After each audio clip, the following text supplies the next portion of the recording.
हाय दोस्तों, आज हम आप लोगों को ऑर्गेनिक केमिस्ट्री के कुछ रिएजेंट्स के बारे में बताने वाले हैं। जो ऑर्गेनिक केमिस्ट्री के रिएजेंट्स के मोस्टली रिएक्शन में वो पार्टिसिपेट करते हैं, इसलिए रिएजेंट को पहचानना जानना उतना ही आवश्यक है जितना हर लेसन पढ़ना आवश्यक है। पास आउट होने के लिए, पास मार्किंग के लिए आप सिलेक्टेड चैप्टर, सिलेक्टेड टॉपिक्स या मेडजी को रीड करके आप क्वालिफाई हो सकते हैं, लेकिन डीपली स्टडी करने के लिए आपको टेक्स्ट बुक पढ़ना अनिवार्य है। आप डिफरेंट राइटर की टेक्स्ट बुक पढ़िए। ऑर्गेनिक केमिस्ट्री बहुत सिंपल है, बहुत ही अच्छा है। इसमें marks just like as a math में जैसे अचीव होते हैं, स्टूडेंट्स अचीव करते हैं, उसी तरीके से ऑर्गेनिक केमिस्ट्री में आपको मार्क्स मिलते हैं। अगर उसकी बेसिक आइडिया आप समझते हैं, उसका डिटेल समझते हैं, तो ऑर्गेनिक केमिस्ट्री सबसे इजी है। सारी केमिस्ट्री में ऑर्गेनिक केमिस्ट्री सबसे इजी है, जिसमें आपको एक ही कंपाउंड्स के बारे में पढ़ना होता है जो कि ऑर्गेनिक कंपाउंड्स कहा जाता है। उसको कार्बन के कंपाउंड्स कहे जाते हैं, चाहे एलिफेटिक हो, चाहे एरोमेटिक हो, चाहे एलिसाइक्लिक हो, चाहे हेट्रोसाइक्लिक है, सब में कार्बन का मोस्ट इम्पॉर्टेंट रोल है, इसीलिए उसको ऑर्गेनिक कंपाउंड्स कहा जाता है। अगर हम ऑर्गेनिक कंपाउंड्स के बारे में डिटेल स्टडी करेंगे तो हमें हर पॉइंट को ध्यान में रखना पड़ेगा, जो कि आगे चल के हमें किसी भी रिएक्शंस में, किसी भी मैकेनिज्म में हमें कोई प्रॉब्लम, परेशानी नहीं होनी चाहिए। तो आइए देखते हैं, आज हमने जो टॉपिक सिलेक्ट किया है उसमें ऑर्गेनिक केमिस्ट्री के रिएजेंट्स के बारे में सिलेक्शन किया है। तो आइए हम देखते हैं क्या टॉपिक है, क्लासिफिकेशन ऑफ रिएजेंट्स। आइए देखते हैं, क्लासिफिकेशन ऑफ रिएजेंट्स। ओके दोस्तों, क्लासिफिकेशन करने के लिए जिस तरीके से हमें क्लासिफाई करना है, तो उसमें एक बेसिक आइडिया होता है कि किस बेस को स्टैंडर्ड मानते हुए हमने क्लासिफाई किया है। तो इसको क्लासिफाई हमने रिएजेंट को इस बेस पे किया है, इलेक्ट्रॉन डोनर या इलेक्ट्रॉन एक्सेप्टर के बेस पे हमने इसको क्लासिफाई किया है। तो जिसमें मोस्टली 2 टाइप्स के ऑर्गेनिक रिएजेंट्स में, रिएक्शंस में भाग लेते हैं, जिसमें ऑर्गेनिक रिएक्शन और रिएजेंट्स का इम्पोर्टेंट रोल है। आइए देखते हैं जो रिएजेंट्स हम चूज करेंगे, उसमें नंबर 1 है इलेक्ट्रोफिलिक रिएजेंट्स। इलेक्ट्रोफिलिक रिएजेंट्स, कौन सा हमने टॉपिक चूज किया है? Electrophilic reagents. रिएजेंट समझने के लिए आपको जब किसी भी ऑर्गेनिक रिएक्शंस में रिएक्शन कराएंगे तो एक सबस्ट्रेट होता है, दूसरा रिएजेंट का रिएक्शन कराते हैं और ये प्रोडक्ट का फॉर्मेशन करता है। क्या करता है? प्रोडक्ट का फॉर्मेशन करता है। सबस्ट्रेट मॉलिक्यूल्स के बारे में हम स्टडी करा चुके हैं। आज हमारा टॉपिक है, मेन फोकस है, सारे सिस्टम को छोड़ देंगे, हम रिएजेंट्स को ध्यान में रखेंगे। तो रिएजेंट्स हमारा है electrophilic reagents. Electrophilic reagents is denoted by E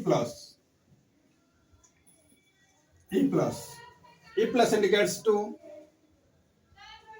electron डेफिशिएंट्स।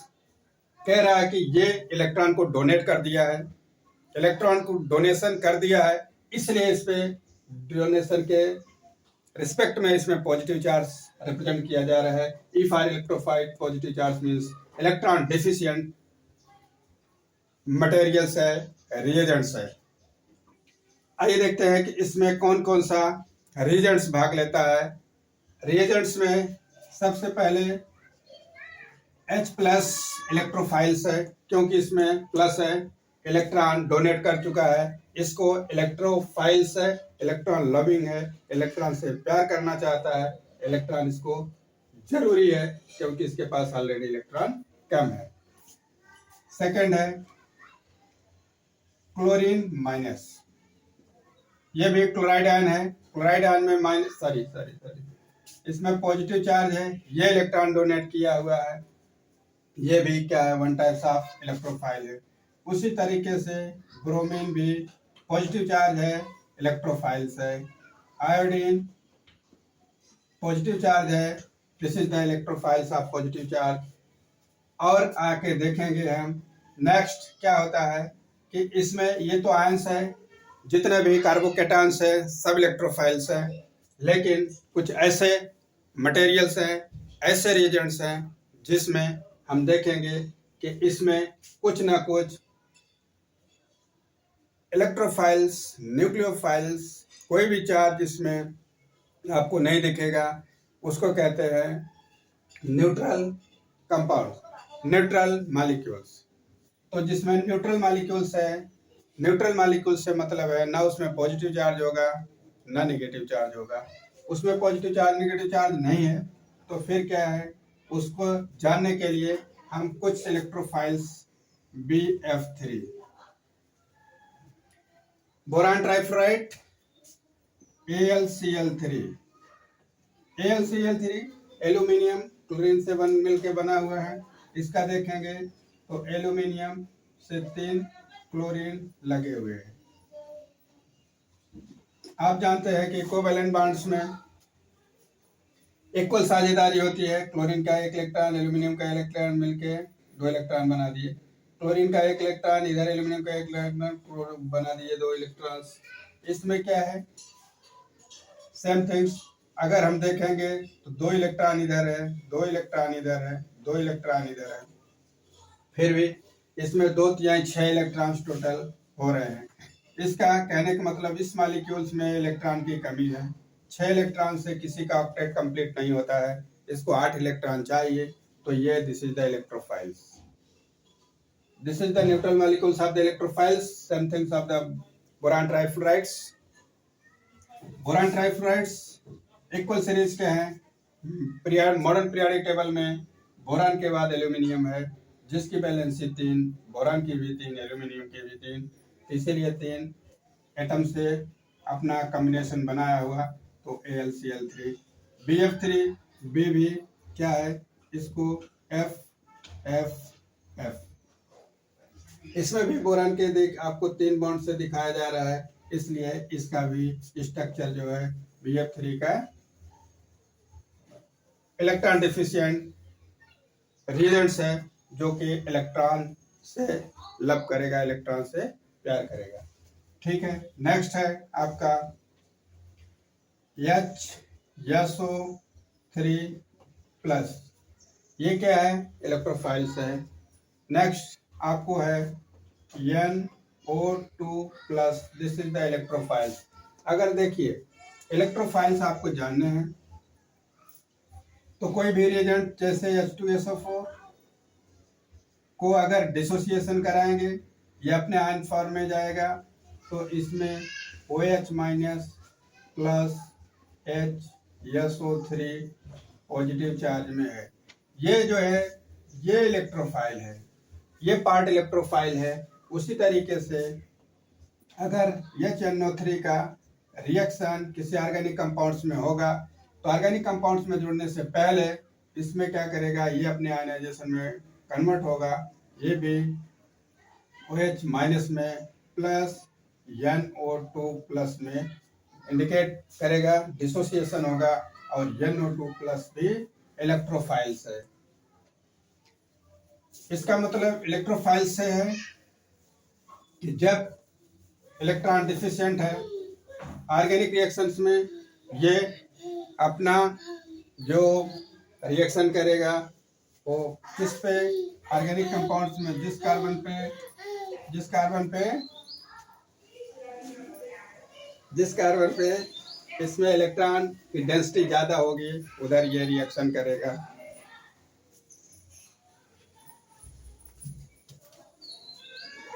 फिर इसमें क्या करेगा, इलेक्ट्रॉन डिफिशिएंट में ये अटैक करेगा।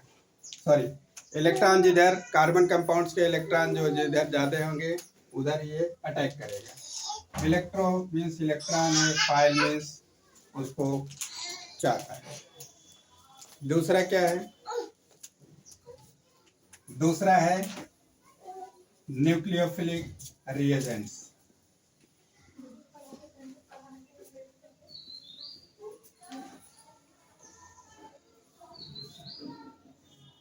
दूसरा क्या है, न्यूक्लियोफिलिक रिएजेंट्स और न्यूक्लियोफाइल्स। ये क्या करेगा कि न्यूक्लियोफाइल्स को हम डिनोट करेंगे NU negative charge. Nucleo means nucleus, philic means files means होता है कि अट्रैक्ट टू या लव। ठीक है, न्यूक्लियस, न्यूक्लियोफाइल्स मीन्स न्यूक्लियस। आप जानते हैं किसी भी एटम का न्यूक्लियस सेंटर होता है जिसमें प्रोटॉन और न्यूट्रॉन होते हैं। प्रोटॉन क्या है, न्यूट्रल है, there is no charge. Proton is indicates to positive charge, indicates to positive charge. This is the nucleophiles. Nucleophiles पे इलेक्ट्रॉन की डेंसिटी ज्यादा होगी, इलेक्ट्रॉन इसमें ज्यादा होंगे तो इलेक्ट्रॉन किससे अटैच करना चाहेगा, न्यूक्लियोफाइल से, न्यूक्लियस से अटैच करना चाहेगा। Nucleus in the sense of जिसमें पॉजिटिव चार्ज होगा वो न्यूक्लियोफाइल्स कहलाते हैं, सॉरी न्यूक्लियस कहलाते हैं। जो न्यूक्लियोफिलिक अटैक करेगा वो पॉजिटिव चार्ज के सेंटर पे अटैक करेगा, कार्बन के पॉजिटिव चार्ज सेंटर पे अटैक करेगा, वो न्यूक्लियोफाइल्स होगा। ठीक, इसके एग्जांपल हम देखेंगे कि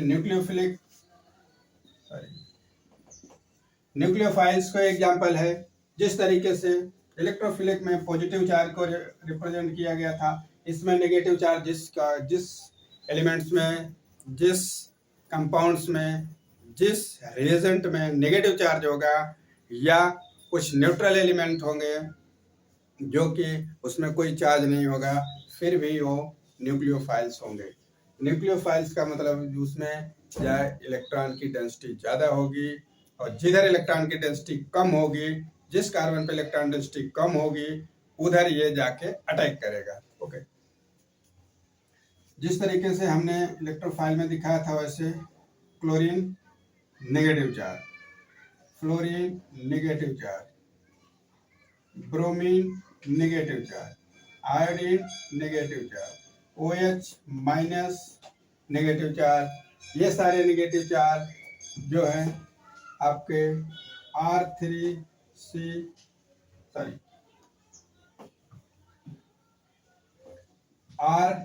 RNH2 नेगेटिव चार्ज, NH3 ये नेगेटिव चार्ज क्या है, किसी से इलेक्ट्रॉन ले लिया है। इलेक्ट्रॉन किससे लिया है, सपोज हम क्लोरीन Cl2 को दो मॉलिक्यूल्स, क्लोरीन के दो एटम्स आपस में जुड़े हैं, एक Cl2 का फॉर्मेशन किया है।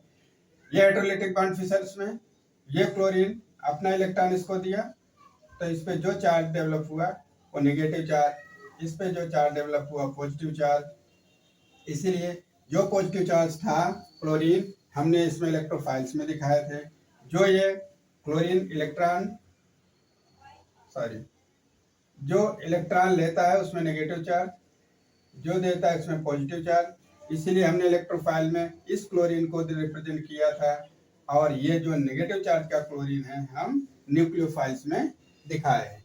न्यूक्लियोफाइल्स में माइनस चार्ज है, इसलिए इसको जो हाइड्रोलिटिक बॉन्ड फिशन हुआ है इसमें इस क्लोरीन के ऊपर नेगेटिव चार्ज गया है, इसलिए न्यूक्लियोफाइल है। सेम थिंग्स क्लोरीन में नेगेटिव चार्ज है, ब्रोमीन, आयोडीन, OH भी नेगेटिव चार्ज है, RNH2 भी नेगेटिव चार्ज है, नेक्स्ट है RCH2, RCH2 नेगेटिव चार्ज। अब जैसे NH है, NH को हमने न्यूट्रल कंपाउंड्स कोई आयन नहीं है, इसको न्यूट्रल मॉलिक्यूल्स न्यूक्लियोफाइल्स है, इसलिए मॉलिक्यूल्स इलेक्ट्रोफाइल्स है, सॉरी न्यूक्लियोफाइल्स है, क्योंकि इसमें लोन पेयर ऑफ इलेक्ट्रॉन्स है। अमोनिया में लोन पेयर ऑफ इलेक्ट्रॉन है, इसलिए न्यूक्लियोफाइल्स है, क्योंकि ये इलेक्ट्रॉन इसमें आपको दिखा रहा है कि इसके पास शेयर करने के बावजूद भी इलेक्ट्रॉन्स हैं, इसलिए ये न्यूक्लियोफाइल्स है। फिर इसके आप डेरिवेटिव देखेंगे, एक हाइड्रोजन रिप्लेस कर दीजिए, किससे कर दीजिए, R से कर दीजिए, NRCH2 भी NRCH2 भी न्यूक्लियोफाइल्स है। ये भी क्या है, न्यूट्रल कंपाउंड्स है, न्यूट्रल मॉलिक्यूल्स है, फिर भी ये न्यूक्लियोफाइल्स है। H2O it is a complete molecules, लेकिन इसके पास लोन पेयर ऑफ इलेक्ट्रॉन्स है, इसलिए ये न्यूक्लियोफाइल्स है। अमोनिया आप समझिए, ROH में ऑक्सीजन के पास लोन पेयर ऑफ इलेक्ट्रॉन है, इसलिए ये न्यूक्लियोफाइल्स है। अब इसको समझने के लिए कि हम किसको न्यूक्लियोफाइल्स कहेंगे, लेविस एसिड और लेविस बेस, लेविस एसिड और लेविस बेस में किसको हम समझेंगे न्यूक्लियोफाइल्स है, किसको हम समझेंगे इलेक्ट्रोफाइल्स है। तो जो इलेक्ट्रॉन डोनेट करता है, जो इलेक्ट्रॉन डोनेट करता है वो इलेक्ट्रोफाइल्स होता है। जो इलेक्ट्रॉन जिसके पास लोन पेयर ऑफ इलेक्ट्रॉन है ये बेस होते हैं। जितने भी लेविस बेस हैं वो न्यूक्लियोफाइल है। सॉरी, अगर इसमें कोई सेंटेंस में गलती है तो उसके लिए सॉरी। इसमें जो इलेक्ट्रॉन्स के सरप्लस में है, जिसमें लोन पेयर ऑफ इलेक्ट्रॉन्स हैं, जो इलेक्ट्रॉन दे सकता है लेविस बेस कहलाते हैं। जो इलेक्ट्रॉन एक्सेप्ट करेगा वो लेविस एसिड कहलाते हैं। तो ये क्या है, इसमें इलेक्ट्रॉन्स सब हैं, ये लेविस बेस। जब लेविस बेस होगा तो this is the nucleophilic reagents होगा, न्यूक्लियोफिलिक रिएजेंट्स होंगे। ये लेविस बेस है और ये इलेक्ट्रोफिलिक रिएजेंट्स लेविस एसिड होगा। लेविस एसिड होगा क्योंकि जो इलेक्ट्रॉन लेगा वो एसिड हो, जो एक्सेप्ट करेगा इलेक्ट्रॉन एक्सेप्ट, ये लेविस एसिड है, लेविस एसिड। जो डोनेट करेगा इलेक्ट्रॉन वो लेविस बेस होगा। Thank you, that's all. साथियों, अगर ये वीडियो हमारा पसंद आता है तो आप लाइक, शेयर एंड सब्सक्राइब कीजिए। Thank you.